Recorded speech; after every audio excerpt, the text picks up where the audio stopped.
22/04/2025 பகல் 12:43 முதல் 23/04/2025 பகல் 12:06 வரை இன்றைய நட்சத்திர பலன்கள். அஸ்வினி, புதிய முயற்சி செயல்களுக்கு சாதகமானது. எடுத்த முயற்சிகள் வெற்றி அடையும். பரணி, வாக்குவாதங்களை தவித்து விடுங்கள். மனம் வேதனையால் வதைப்படும். கார்த்திகை, வெற்றி தரும், நட்பு மலரும், சுபநாள்.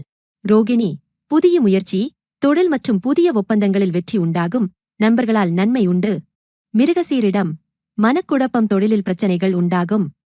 திருவாதிரை, நற்காரியங்களுக்கு அனுகூலம், பணவரவு இருக்கும், சண்டை சச்சரவுகள் உண்டாகும். புனர்பூசம், வாகனங்களால் பாதிப்பு, பயணங்களை தவிர்ப்பது நல்லது. கண்ட நிவர்த்தி. பூசம், நன்மைகள் பெருகும், அதிக சிறப்பு வாய்ந்த நாள். ஆயில்யம், எந்த ஒரு செயலும் முழுமை பெறாது. வீண் அலைச்சலும், மனக்குழப்பமும், கவன சிதறல்களும் தரும். மகம், புதிய முயற்சிகளுக்கு சாதகமான நாள். எடுத்த முயற்சிகள் வெற்றி அடையும். பூரம், கெடுபலன் தரும் நாள். வாக்குவாதங்கள் தவிர்க்கவும், சண்டை சச்சரவுகள் பெருகும். உத்திரம், நன்மை தரும் நாள். விடாமுயற்சி தேவை. அஸ்தம், வெற்றி தரும் நாள். சுப செலவுகள், பணத்தால் பகை வரும். சித்திரை, உடல் நலம் பாதிப்பு, தொழிலில் பிரச்சனை, மனகுழப்பம். சுவாதி, பணவரவு, நற்காரியங்களில் சுபம். 50% நாள் நன்றாக உள்ளது. விசாகம், தேவையில்லாத செயல்களில் ஈடுபட வேண்டாம். வாகனங்களால் பிரச்சனை, பயணங்களை தவிர்ப்பது நல்லது. அனுஷம், மன அழுத்தம், ஏமாற்றம், தவறான முடிவுகள். கேட்டை, தொழில் பாதிக்கும், வீண் அலைச்சல், மனகுழப்பம்.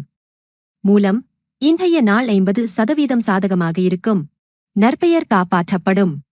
பூராடம், மன அழுத்தம், ஏமாற்றம், தவறான முடிவுகள், அவமானப்பட நேரும், வாக்குவாதங்களை தவிர்க்கவும்.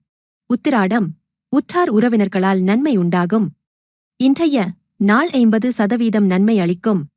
திருவோணம், சுபமான நாள், மதிப்பும் மரியாதையும் கிடைக்கும். வெற்றி உண்டு. அவிட்டம், தொழிலில் பிரச்சனை, மனக்குழப்பம், கோபத்தை குறைத்துக் கொள்ளுங்கள். சதயம், பணவரத்து அதிகரிக்கும், செல்வம் பெருகும். நற்காரியங்கள் தங்குதடையின்றி நடக்கும். அனுகூலமான நாள். பூரட்டாதி, வெகுதூர பயணங்களை தவிர்த்து விடுங்கள். அசம்பாவிதங்களை சந்திக்க நேரும். உத்திரட்டாதி, நன்மை பெருகும். உற்றார் உறவினர்களிடம் பார்த்து பழகுங்கள். வஞ்சகர்கள் சூழ்ந்திருப்பார்கள். ரேவதி, காரிய நாசம், செயல் தள்ளி போகும், வீண் அலைச்சல், மனக்குழப்பம், கவன சிதறல் தரும்.